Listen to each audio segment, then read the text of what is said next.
Hello, you're watching Alexa. Welcome back to my channel. In today's video, I'm doing an update to my Pan Those Eyeshadows. This project was created by Alexi here on YouTube, and I will have her linked down below per usual.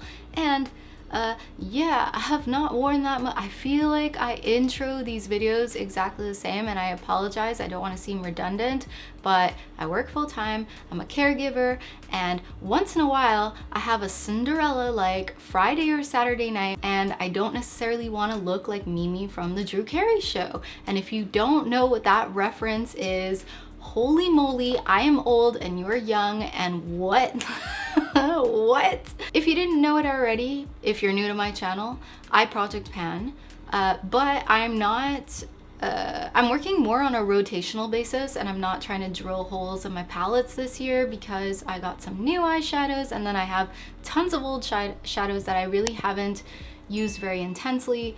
And yeah, I've realized, in short, that I am not the most fantastic panner, but I am a really good projector. I am organized, okay?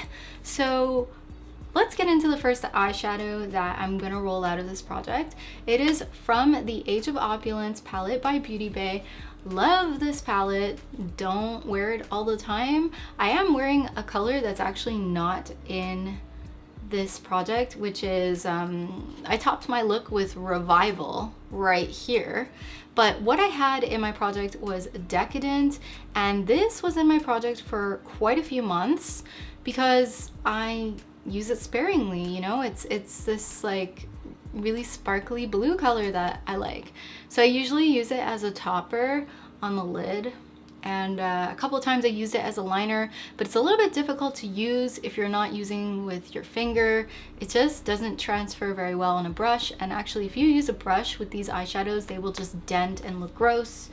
Not the matte ones, but that shimmery kind of formula that is so fantastic to just like rub all over your lid. Oh girl, it is beautiful. It is a beautiful thing. If you have not experienced, I don't want to trigger anyone to go shopping, but it's very nice. I really like it. I do. And it's one of the newer eyeshadows that I rolled into this project because I purchased it back in November 2021. So that means I'm going to be rolling in one newer shadow. The next eyeshadow that I hit my goal on that I'm not surprised about at all was from the Naked Cherry palette, which is just being reflectively annoying today. And the color I had was Devilish, which is this one right here. And you know that, as you can imagine, I used quite a bit in the crease. I like to do a sort of floating cut crease situation thing where I kind of fake that my crease is higher than it is to pretend I have more lid space than I do when I open my eyes, because I like those kind of bedroom, like there are two main makeup looks I do, or maybe three. Okay, there's bedroomy eyes with that floating higher up crease. There's winged liner because I've not gotten over the phase of doing winged eyeliner, even though I do it different now. The other look that I love to do is a blowout. I call this a blowout. It's a smoky, but it's a blowout. I love just blown out smoky eyes. That's what I like to do.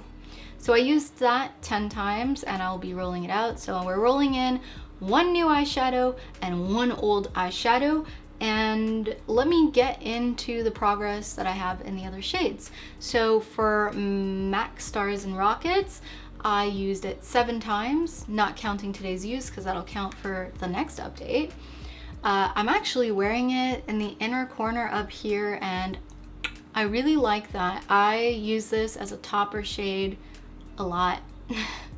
Well, a lot, 7 times. Then we have the eyeshadow, which I'm wearing all over my lid today, and I don't really like this eyeshadow.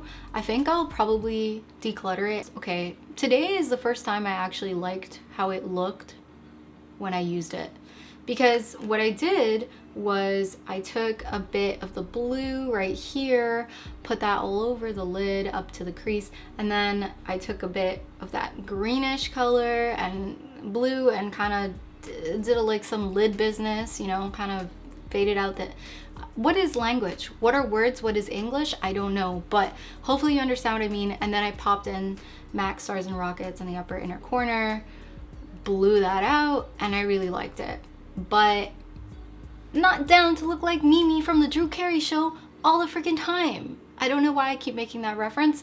She's the only one that I know of blue eyeshadow, and I never watched that show. I never watched that show. What the hell? Okay. Anyway, so I only used that 2 times. This was one of the times. How bad is that? It's bad. I should be mixing it with the next eyeshadow that I also have pretty much not used. And I bet you can guess it because that last update, I knew this was gonna happen. So it's from that Disney palette from Morphe, one of them, I don't know. I'm not really familiar with Morphe collections other than the Sour Patch Kid collection and this one because I received it in the mail. But this is the Mickey and Friends Truth Be Bold palette. And I got that freaking red right here that's called Life's Too Short. No, Life's Short. And what, honey? Life's short and I don't necessarily want to have red eyeshadow on all the time. And you know what?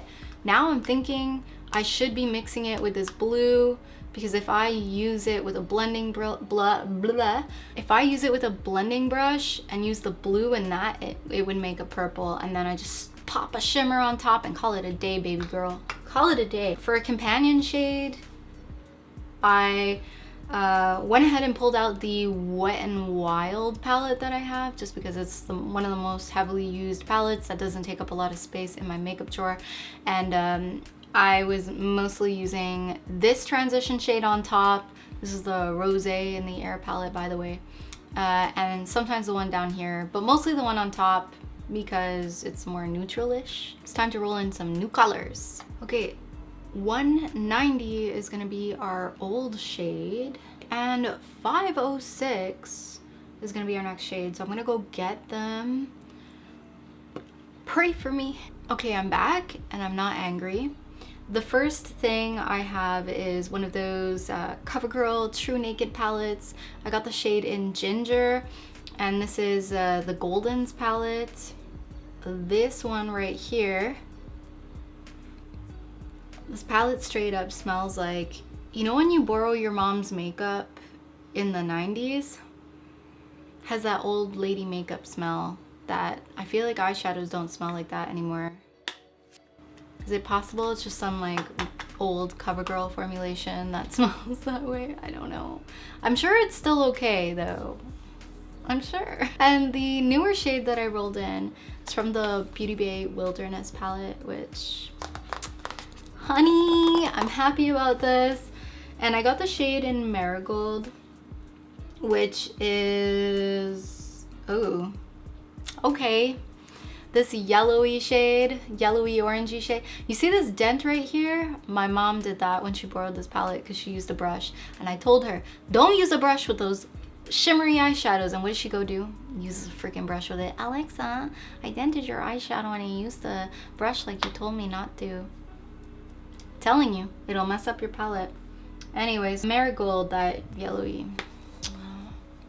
Anyways, whatever. I'm not upset because I can at least use all the other colors as companion shades, so it'll be good. And I've been wanting to have a more brown kind of neutral palette in my drawer, so I'm gonna take out the Wet n Wild from my drawer and it's gonna make some space. Yeah. I'm gonna go ahead and show you what the swatches of my quintet to look like, and I did not take a bunch of pictures of my looks this month because I didn't. I just didn't. Yeah, truth is the truth, girl. What are you gonna do? I hope you guys have a good one and I look forward to seeing you next month. Bye.